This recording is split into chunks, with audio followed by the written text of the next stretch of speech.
A monumental event shook the United States today as former President Donald Trump was arrested and booked at the Atlanta, Georgia jail.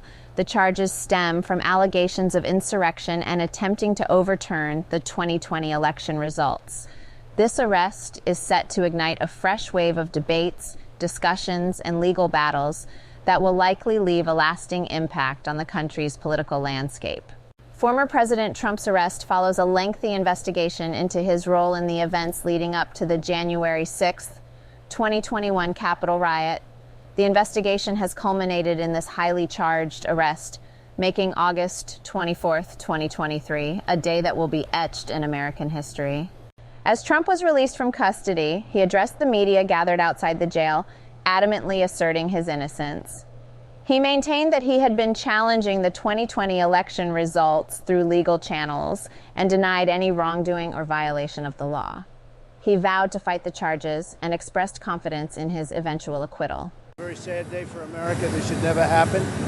If you challenge an election, you should be able to challenge an election. I thought the election was a rigged election, a stolen election, and I should have every right to do that. As you know, you have many people that you've been watching over the years do the same thing, whether it's Hillary Clinton or Stacey Abrams or many others. When you have that great freedom to challenge, you have to be able to, otherwise you're going to have very dishonest elections. What has taken place here is a travesty of justice. We did nothing wrong. I did nothing wrong. And everybody knows it. I've never had such support. And that goes with the other ones, too. What they're doing is election interference. They're trying to interfere with an election. There's never been anything like it in our country before. This is their way of campaigning.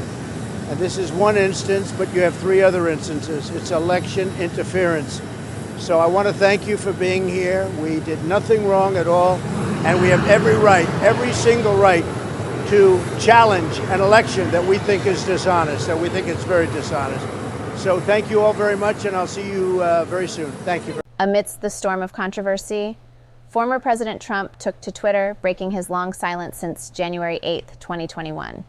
Trump posted his own mugshot on Twitter, which quickly went viral and ignited a whirlwind of reactions from across the political spectrum. The photo has even been incorporated into his 2024 campaign website, signifying his intention to leverage this incident in his political future. In a surprising turn of events, former lawyers for Trump were also arrested and booked. These legal representatives had once been tasked with protecting their clients' interests. However, their arrest has raised concerns among legal experts who fear that prosecuting lawyers for carrying out their constitutional duty could set a dangerous precedent and potentially lead to a constitutional crisis. I am very, very honored to be involved in this case, because this case is a fight for our way of life. This indictment is a travesty. It's an attack on not just me, not just President Trump, not just people in this indictment, some of whom I don't even know. This is an attack on the American people.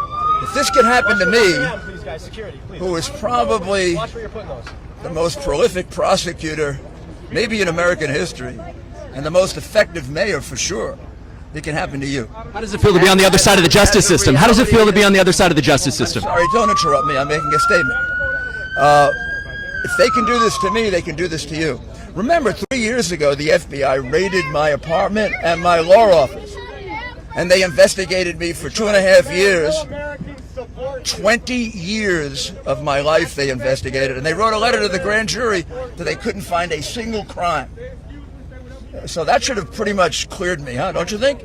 Except for this ridiculous case in which I'm being prosecuted for defending an American citizen who I do as a lawyer, and 5 other lawyers are indicted. That should tell you right away that this is an assault on our Constitution.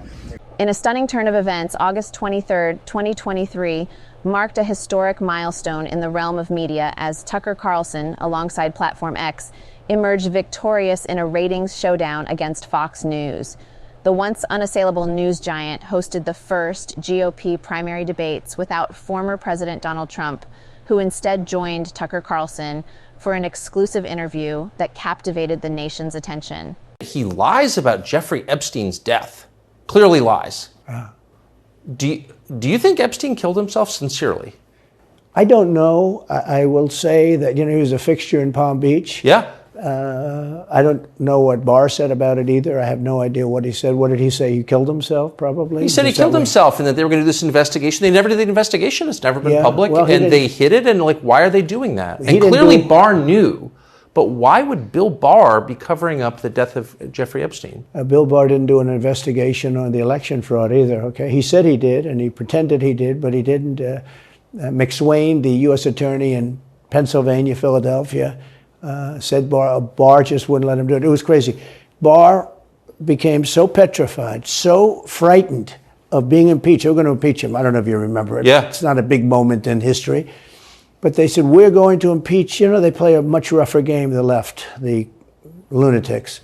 The numbers speak for themselves. While Fox News drew in approximately 12.8 million viewers for its debate coverage, Tucker Carlson's interview with Trump on Platform X commanded an astounding 248.2 million views.